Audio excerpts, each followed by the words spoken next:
Oke guys, halo semuanya. Selamat pagi, siang, Halo. sore, ataupun malam kalian mendengarkan podcast ini. Kembali lagi di podcast kesayangan mahasiswa Inside the Organization. Oke, masih bareng gue Alif sebagai host yang akan membantu podcast kali ini. Perkenalkan, nama gue Fakih. Buat Dava, buat Rivaldo. Oke. Jadi sebelum kita masuk ke topik yang cukup berat kali ini nih mengenai kepemimpinan dan organisasi, gue mau ngajak kalian dulu nih mungkin main games. Gue bakal kasih satu pertanyaan mengenai organisasi. Iya, mungkin mitos atau fakta itu judul gamesnya ya. Jadi untuk pertanyaan pertama mungkin anak organisasi itu nilainya pasti jelek, mitos atau fakta? Dari gue aja kali ya. Dari Oke, gua. boleh. Oke, jadi anak organisasi itu mitos nilai jelek, mitos atau fakta. Jadi sebenarnya tergantung pribadi masing-masing sih. Jadi seandainya kan harusnya orang tuh masuk ke organisasi udah tahu kan kemampuannya, berarti udah sampai nih, udah bisa ngehandle dua sekaligus, yaitu organisasi, yaitu mata kuliah. Jadi nggak mungkin ketika orang masuk organisasi itu cuman kayak dia tuh nggak mampu tapi dia memaksakan diri gitu. Jadi dia masuk organisasi tapi sebenarnya dia nggak mampu dalam kayak ngejar tugas kuliah, ngejar deadline. Jadi tergantung mau nilai jelek itu balik ke pribadi masing-masing. Kayak gitu menurut gua. Kita lanjut ke pertanyaan 2 kali ya. Untuk pertanyaan kedua mungkin tentang organisasi juga nih. Jadi proker itu bakal sukses tergantung dananya, mitos atau fakta nih? Mungkin lu Dape bisa. Oke, kita gue sekarang Iya, ya. boleh. Oke, menurut gue itu mitos besar sih, karena proker sukses itu tergantung siapa ketuanya dan bagaimana komunikasinya. Jadi kalau misalkan emang dananya banyak, tapi kalau misalkan anggotanya itu mutaber, mundur tanpa Ada sikatannya ya, ada iya, sikatannya. mundur tanpa berita, itu kemungkinan menurut gua kayak pasti gagal dong event itu. Oke. Bener kan? Dan juga kalau misalkan sebenarnya sih dana itu juga penting Ki, Lip.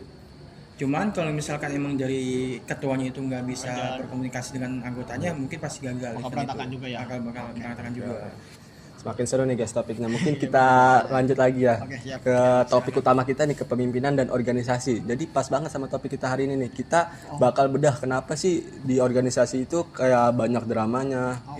Dan kenapa banyak posisi ketua itu yang sering banget menjadi sumber masalah komunikasi nih. Oke. Gimana? Banyak yang ngira tuh jadi kepemimpinan itu cuman kayak berkuar-kuar tapi nggak ada kenyataannya itu anggotanya itu. Oh ya, gue ngerti. Jadi maksudnya tuh banyak ketua nih jadi yang cuman ngomong doang, ngomong Nggak ada dulu gitu. aksinya gitu Iya, ya. jadi dia nggak pernah nyontohin yang benar ke organisasi. Itu kan justru bikin organisasi malah berantakan ya. Jadi itu ketua harus bisa pekalah sama dia udah jadi ketua, dia harusnya bisa mencontohkan hal-hal yang baik Ke kayak anggotanya gitu gitu sih. ya. Iya. Oke. Ini ada lu nih Ki ya. Gue pengen nanya ke lu Oke, mungkin nih Ki. silakan. Apa? Terkait teori nih. Jadi bisa nggak sih lu kasih kita landasan nih, landasan ilmunya dong mengenai teori organisasi, ada nggak sih menurut lo? Oh, oke. Jadi sebelum masuk ke situ kayaknya gue pengen jelasin. Jadi gaya kepemimpinan itu kan sebenarnya masing-masing ya teman-teman. Jadi beda-beda. Jadi ada yang kayak otoriter. Contoh otoriter tuh yang dia maunya sendiri. Dia ketika ketua maunya itu, anggotanya harus itu udah, nggak boleh yang ngelakuin yang lain. Itu namanya otoriter. Jadi kemauan ketua harus dipenuhi. Kemudian juga ada yang namanya demokrasi. Demokrasi itu bisa mendengarkan lah. Jadi mereka mendengarkan pendapat dari masing-masing anggota. Jadi nggak kayak kan kebalikan ya, otoriter sama demokrasi. Iya. Kalau otoriter mau semaunya ketua, kalau demokrasi tuh mereka bisa mendengarkan gitu pendapat dari anggota masing-masing. Bahkan ada dari bukunya teks manajemen, sebenarnya gaya kepemimpinan itu ada banyak tadi yang gue bilang. Tapi yang lebih sering kita temui di kampus itu otoriter, karena banyak ketua yang hanya mau sesuai yang ketua jalankan seperti itu. Kayak satu arah dong ya. Iya, satu arah doang. Nah, jadi tadi bener satu arah, one way communication, alias itu satu arah. Dia yang ngomong, lu yang dengar, nggak ada diskusi sama sekali. Bahkan menurut Kurt Lewin, gaya ini efektif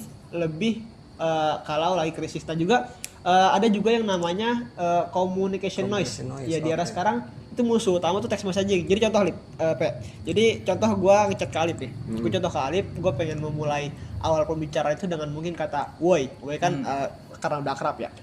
Nah, woi ini ketika beda pengetikan aja Pak, itu udah beda arti Pak. Jadi contoh gue ngetik woi tapi nggak di caps lock, huruf kecil semua. Itu kan berarti cuman kayak woi itu cuman sebagai pemulaan pembicaraan buat obrolan selanjutnya. Tapi beda ketika woi dengan caps lock. Itu awal-awal tuh udah pasti ngiranya Alif pasti gue kira marah. Rasanya beda ya, karena tadi noise communication itu.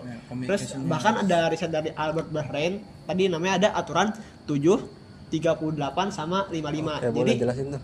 7385 oke. Jadi komunikasi itu kata-kata nih, yang tadi kata-kata cuman nyumbang 7% doang.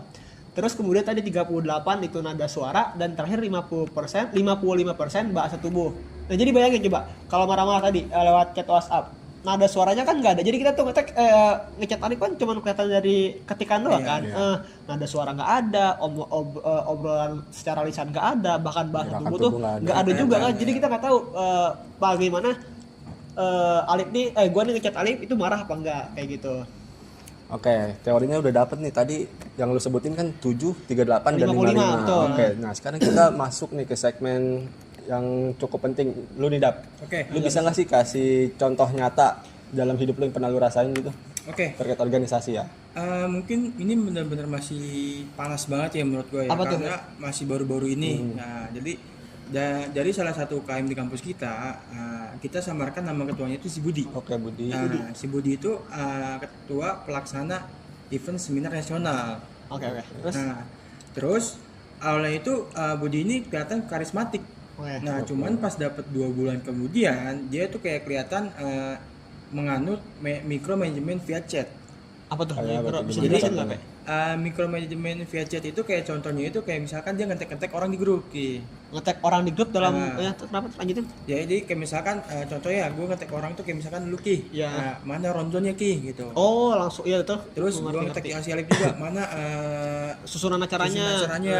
Terus oh, juga gitu. dia juga bilang kayak gitu tanpa ada kata tolong sama kata terima kasih Ki. Oke, jadi langsung marah-marah Langsung aja. marah-marah aja dia Oke. tanpa ada kata-kata itu. Tapi wajar nggak sih kalau gitu, Pe? Apa hal yang Iya, salah dikit aneh? itu kayaknya wajar tuh. Ya mungkin kan kayak lu tadi, kayak misalkan dari nada suaranya kita nggak tahu, terus juga kayak misalkan dari bahasa tubuh kita juga nggak tahu. Ya. Kan kita sebagai membaca kan bahasa itu kan kita cuma ngeliat doang kan, kita ngeliat catnya doang kan. Ya, betul. Seakan-akan kalau misalkan dia kayak begitu, kita juga nggak bisa dia tuh kayak misalkan nyuruh kita dengan baik atau enggak Ngerti, gitu ngerti, loh. ngerti.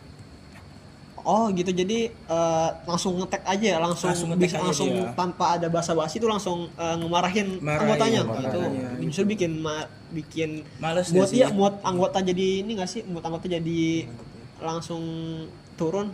Iya betul. Nah dan juga ada satu kejadian pas di Prokel sebelum masalah puncak Ki. Oke, kenapa Itu pas pernah kita rapat via Zoom, ada anggota yang kasih saran. Saran, oke. Kasih saran dia udah resign Ki, dia udah resign. Oh iya, terus? Cuman si Budi ini kayak merespon cuman bilang bentar ya, saya lagi ngomong. Oh, jadi nggak didengerin pendapat di- dari belum didengerin. Oh, Dia belum. cuman kayak dia ngomong kayak misalkan bentar ya saya lagi ngomong. Oke. Cuman si Budi ini ngomong selama 1 jam. Oh jadi lama ya, 1 Lama jam. Oke, iya, jadi ngerti. pas sesi kita zoom itu nggak ada namanya sesi tanya jawab, Jawab, jadi dia terus yang Dia terus yang ngomong. Oke, Jadi anggota tuh nggak bisa nyampein pendapat gitu tuh. nggak bisa. Wah, itu nggak itu bisa. justru tadi bikin mood berantakan sih, justru Iya. sebagai anggota ingin menyampaikan pendapat kan. Nah terus puncaknya itu di H-2 acara Ki. Itu ada ini konyol sih menurut gua, kayak ada miskomunikasi. Oke. Miskomunikasi itu soal sertifikat pembicara divisi Sekretariatan. Nah, Oke, kenapa itu? dia itu kayak salah cetak gelar doang.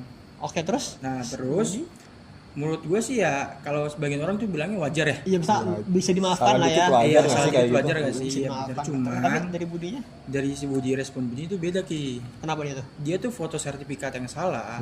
Terus dia tuh ngirim ke anggota grup yang isinya itu 80 peserta. Langsung anggota. di grup? Langsung di grup. Grup Bukan besar di, itu. iya Grup besar. bukan harusnya kan di PC dulu nggak sih? Iya, harusnya harusnya langsung di grup. Iya, langsung Oh, di itu grup. kan banyak yang lihat aja dia. Harusnya kan Bukan, itu terus malu banget pasti kan. Iya, orangnya Malu. dibagi Terus dulu. parahnya itu dia ngeblok ngomong kayak misalkan kerja becus nggak sih? oh digituin sama Iya, Budi. dia ngeblok nge-caps lock semua Caps kata-kata lock lagi itu. dia tuh. Iya. Wah, kacau ketua itu. Ke Kerja grup, becus wah nggak itu sih? tapi ya parah di grupnya sih jujur parah Terus dia gitu. bilang kayak kalian hal kecilnya aja masih salah gitu. Saya bikin konsep udah Mateng-mateng gitu ya. matang-matang malah begitu hal kecil kayak gini salah. Wah, gitu. itu Budi ngomong itu di grup. Budi ngomong kayak gitu Itu di justru grup. anggota yang salah itu bahkan bisa keluar Iya, organisasi. iya. Gue merasa terancam kalau kayak gitu ya. Iya betul. Makanya itu kan ada yang paling penting ya. Pernah itu dia ngetek nama anak-anak setelah cetak itu, terus dia public shaming Ki. Oke. Public shaming itu kayak tadi Ki contohnya. Mempermalukan diri orang di hadapan diri. publik gitu ya. Iya. Oke. Terus juga dia tuh sampai orang itu cerita gue itu sampai gemeter Ki. Kayak soalnya tuh emang dia tuh udah takut banget, udah malu banget gitu. Dia kayak merasa dipermalukan banget Ya gitu. iyalah anjing mas, ya iyalah orang hal kecil masa Iya. dia sampai segitunya kan. Iya makanya itu. Dan nah pas di hari H itu dia itu ngeblok nomor si Budi, terus dia kabur aja pas di hari H. Kabur gimana maksud lu? Ya Ninggalin kayak grup gitu. ninggalin aja Oh udah. iya oke Event kok, itu kan acara. itu makanya maksudnya masalah kecil kan bisa diomongin baik-baik Iya, kan. seharusnya Mah, kayak iya, gitu ya. Itu kan salah ya harusnya. Nah, Ya, kan ada lanjutan lagi.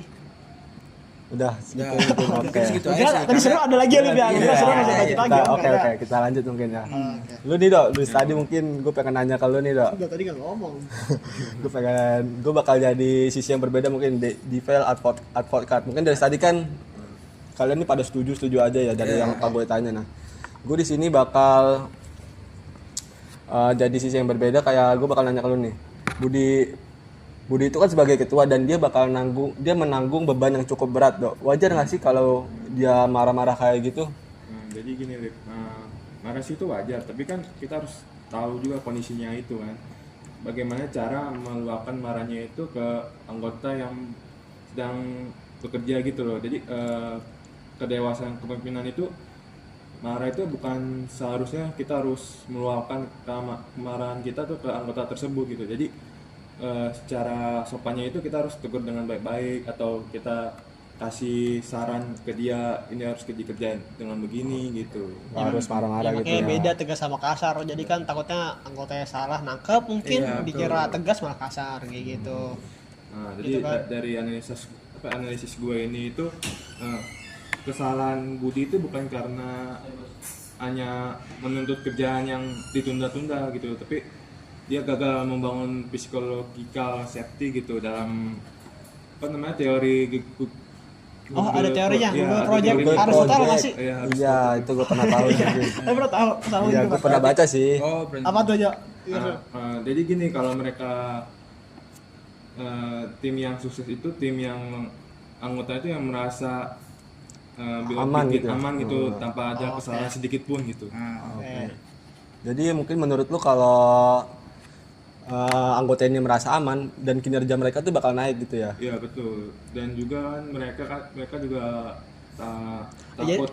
oke, jadi iya bener. Jadi mood anggota tuh bisa mempengaruhi loh mood anggota. Jadi contoh anggota nih bisa kita bedain mana anggota nyaman, mana anggota nggak nyaman. Juga kalau anggota nyaman pasti kedepannya bakal mereka rela gitu mengerjakan tugas apapun yang diberikan ketua. Tapi beda lagi tadi sama contoh lupa yang tadi Iya, anggota yang betul. diomel-omelin. Lu tuh pasti kedepannya bakal maksudnya gitu Iya. dia masih ada kata kasar terus kayak udah mending gue nggak usah ikut organisasi, ngapain gue Iya. cuma dimarahin doang. karena dia merasa itu kayak gue kesalahan kayak gini bukannya diperbaiki Iya. dengan Terus cara yang baik, iya. malah dipermalukan kayak gitu Ki. Terus kira-kira ada solusinya nggak Dok buat masalah tadi itu? Ada sih, gue punya solusi kedua nih ya. Pertama itu kan Dua solusi ya. Ya, dua solusi. Pasti Budi juga kan calon ketua ya. Iya. Lainnya kan paling bilangnya tuh ke Budi itu stop marah di teks gitu. Jadi kalau ada masalah kayak krusial atau dia sering telepon dengerin nadanya itu kayak anggotanya itu ketemu anggotanya itu ke Budi itu kayak ngerasa dia dipojokin gitu sama si Budi gitu, kayak Oke. dimarahin Terus gitu. mungkin mau nambah mau lanjut lagi. Ya boleh. Kemudian dibalikin Boleh aja. 93% elemen komunikasi yang hilang tadi itu. Terus gue pengen nambahin dikit sih. Terus juga ada saran namanya feedback sandwich. Jadi ketika kita mau ngomel, jadi jangan kita dulu kayak Budi tadi. Iya. Budi kan langsung ngobrol jangan kayak gitu. Iya. Jadi kita harus mulai kayak contoh jangan kayak gini. Lu bisa kerja nggak sih? Gue udah ngasih tau lu ini cuman kok lu nggak bisa ngejalanin dengan baik. Jangan kayak gitu. Justru baikin Awalnya dulu dengan pujian kayak gitu ya. lu contoh abis nyusun laporan keuangan nih, laporan keuangan udah bagus, udah sesuai dengan audit yang gue suruh. Cuman bisa nggak kira-kira diubah nih dikit, entah itu jumlahnya, entah itu formatnya, kan kayak gitu ya, bisa Iya, dengan secara baik, jangan langsung kayak lu gimana sih, lu udah nggak usah kerja sono lo gitu, jadi gitu. Iya. Jadi harus mulai dengan sopan santun dulu gitu. Nah menurut gua kalau misalkan kayak lu tadi Ki, kayak kita tuh yang salah itu kita kayak menerima tuh setengah hati gitu loh. Oke, iya bener ya. Kak? Ya makanya tadi gue bilang, makanya nih ada jangan jadi silent majority. Iya. Jadi jangan contoh gue pemimpin lu nih, gue pemimpin kalian. Ketika gue salah, itu kalian harus tegur gue. Jadi jangan sampai gue salah terus Dijamin nggak, anda. iya justru malah kalian ngomongin bertiga doang. Iya. Gue tuh nggak tahu, jangan kayak gitu. Justru kita harus saling mengingatkan agar supaya ini walaupun gue nggak ngerasa salah, tapi menurut kalian salah itu harus tegur. Jangan Iya. sampai cuma diem-dieman kalian ngobrol. Jadi kan gue nggak tahu. Jadi kedepannya bakal gitu terus. Gue bakal kayak ngomongin kalian terus. Gue bakal langsung nge-tag di grup. Nah gitu dah. Makanya di organisasi itu penting ada namanya evaluasi ya. Nah, di evaluasi itu kita bisa menyampaikan keluh kesah. Iya, dan dari evaluasi bukan masing-masing gue orang, cuma ya. ngevaluasi kalian doang. Jadi kalian bisa ngevaluasi gue Iya. kayak gitu. Oke. Terus Jadi ini agak ngomel. ini insightful banget nih teman-teman nih. Mungkin kita nggak kerasa ya teman-teman udah berbicara panjang udah lebar. asik, oke. Dan waktunya udah cukup lama mungkin ya. Ya udah banyak tuh, udah berapa menit tuh. Jadi intinya drama organisasi itu sebenarnya bisa dicegah kalau komunikasinya bener dan lancar gitu nggak Ya, sih? gue setuju Iya, sih. betul, Jadi setuju. ya emang komunikasi itu hal paling, gue bisa bilang hal paling penting dalam kesuksesan Suatu dalam organisasi. berorganisasi kayak gitu. Oke. Dan buat teman-teman ya yang mau jadi ketua, pelajari dulu ilmunya. Jangan cuman mau jabatan tapi nggak mau tanggung jawab komunikasinya. Iya, harus punya tanggung jawab lah Iya. ya. Udah jadi ketua, masa nggak mau? Jadi Anda nih yang mau jadi ketua, Anda tuh jangan egois dalam diri sendiri, tapi harus dengerin saran kata yang bawahan lain, anggota orang. kalian. Ya, gitu. Jangan mau sendiri, jangan Betul. jadi otoriter. Nah. Kalau menjadi pemimpin, kita harus bertanggung jawab. Suara izin, masih. Maaf nih ya. Jadi sebelum kita tutup nih mungkin kalian mungkin merasa kesel nih sama si Budi ini, bisa nggak sih satu kata aja dibuat Budi yang sifatnya mungkin kayak gitu nih, kasih satu kata Oke, aja. dari gue ya mungkin ya. Nah. Budi izin tobat. Lo mending tobat karena ya kepanjangan silakan. Satu kata. Satu kata doang ya. Istighfar aja. Istighfar. Mungkin terakhir dari Paldo. Kalau menurut gue sih ya berdoa aja lah, berdoa. Berdoa untuk apa nih berdoa? Berdoa gimana? Apa ini? Berdoa supaya diberikan. Tobat kali, satu tobat gitu. Biar dibuka hatinya Iya, kali. berdoa. Berdoa mah beda lagi, berdoa pas sholat dah. Oke, gue Alif dan Oh, ini sekedar penutupan. ini penutupan kali ya. Kita udah selesai Tiba-tiba mungkin. banget. Oh, udah selesai. Mungkin kita tutup aja kali ya. Karena Gimana penutupannya gimana? karena durasi. Oke, gue Alif selaku host di sini dan sebagai segenap teman-teman yang ada di sini pamit undur diri. Bye bye. Terima kasih semua. Akhirnya guys. Gue cek langsung kirim gue. Belum ada.